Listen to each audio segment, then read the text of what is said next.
साथियों, स्वागत है आपका ईपीएस 95 मिनिमम पेंशन बढ़ोतरी के एक और वीडियो में। साथियों, ईपीएस 95 को लेकर एनएससी दल की ओर से एक बड़ी अपडेट निकल कर आ रही है।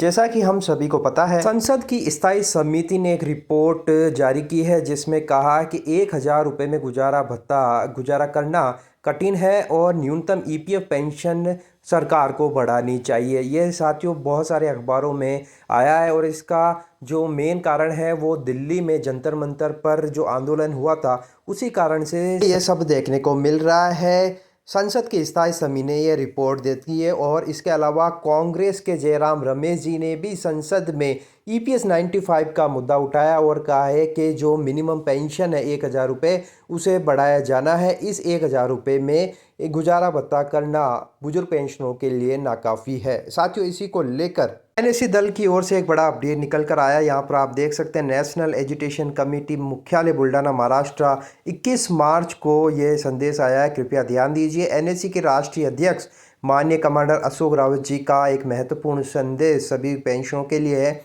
आदरणीय साथियों, राष्ट्रव्यापी दिल्ली आंदोलन को आप सभी महानुभावों ने ऐतिहासिक बनाया, जिसके कारण ही 1 वर्ष से तैयार स्टैंडिंग कमेटी के पेंशन बढ़ोतरी के प्रस्तावों की सिफारिशें अब की जा रही है। इसके लिए आप सभी के प्रति कृतज्ञ है। अब तत्काल सरकार पर और दबाव बनाना है।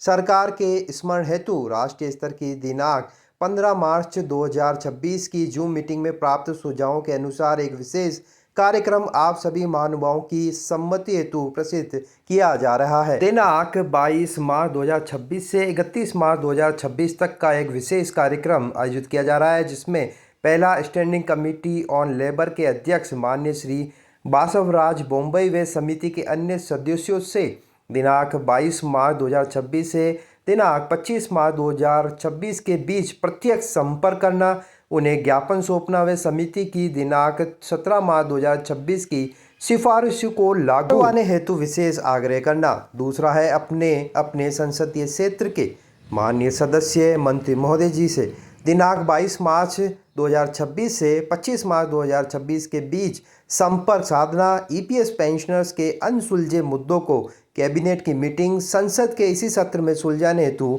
आग्रह करना। तीसरा, आगामी कैबिनेट की मीटिंग में या संसद के वर्तमान सत्र में ईपीएस पेंशनर्स को न्याय प्रदान किया जाए।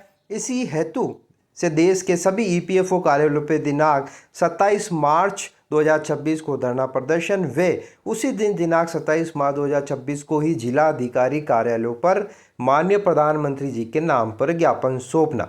सादर सहित आपका सदैव कमांडर अशोक रावत जी। तो साथियों, एक बड़ा संदेश कमांडर अशोक रावत जी ने दिया है, क्योंकि माहौल गरमाया हुआ है। स्थायी समिति जो संसद की है उसने अपना जो है रिक्वेस्ट दिया है कि पेंशन बढ़ाई जानी चाहिए।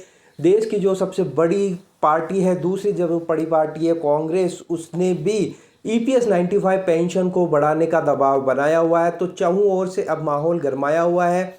तो अब यही मौका है कि ईपीएस पेंशन पूरे देश भर में इस आने वाले 22 मार्च से 31 मार्च तक ईपीएफओ कार्यालय, संसद सदस्य, स्थायी समिति के सदस्य, मंत्री, कैबिनेट, सांसदों से मुलाकात कर ईपीएस 95 मुद्दे को गरमाए और सरकार पर पूरा जोर लगाए और इसी सत्र में ईपीएस 95 मिनिमम पेंशन बढ़ोतरी 1000 रुपये से बढ़ाकर 7500 रुपये कर दी जाए और अन्य जो सिफारिशें हैं उसे भी लागू किया जाए। तो साथियों, ये बड़ा कार्यक्रम एनएससी अब करने वाली है। तो आपको ये अपडेट कैसा लगा, आपकी राय कमेंट बॉक्स में ज़रूर बताइएगा।